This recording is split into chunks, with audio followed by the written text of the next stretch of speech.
So way back in 2020, Larry Hogan, his motto was "We're open for business," and I think that was very unfortunate for the state as a whole because that showed where his priorities lied. That he put profits over people every time. So he passed the legislation that basically waived the state's 6% sales and use tax for qualified data centers.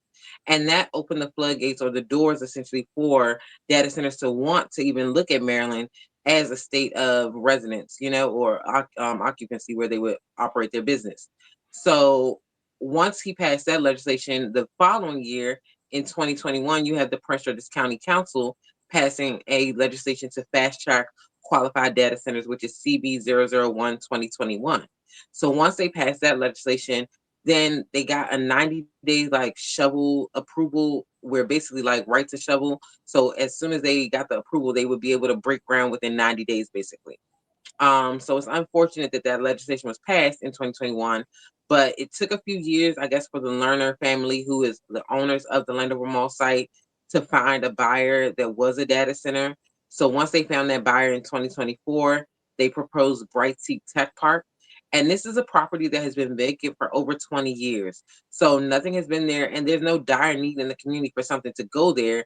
Of course, it would be nice to have amenities and things in that space, but there's no reason that a data center has to be the main thing that we provide to the community as a revenue generation stream.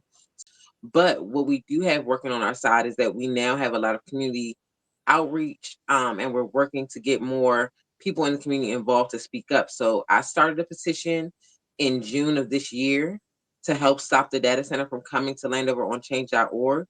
And then about a month later, after my petition was created, I was contacted by the Party for Socialism and Liberation to do a reel on Instagram. And once we put the reel on Instagram early September, it literally took off like a wildfire. We have over 300, I think, and 50,000 views currently. And that led to 21,000 plus signatures on the petition currently. So it's really been important to meet people where they are with our campaign.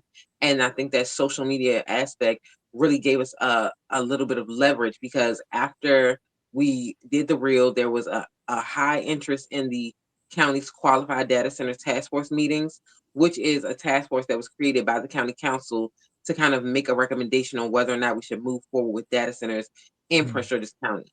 So they had a meeting on September 8th, and hundreds of people showed up to that meeting after the reel and petition went viral.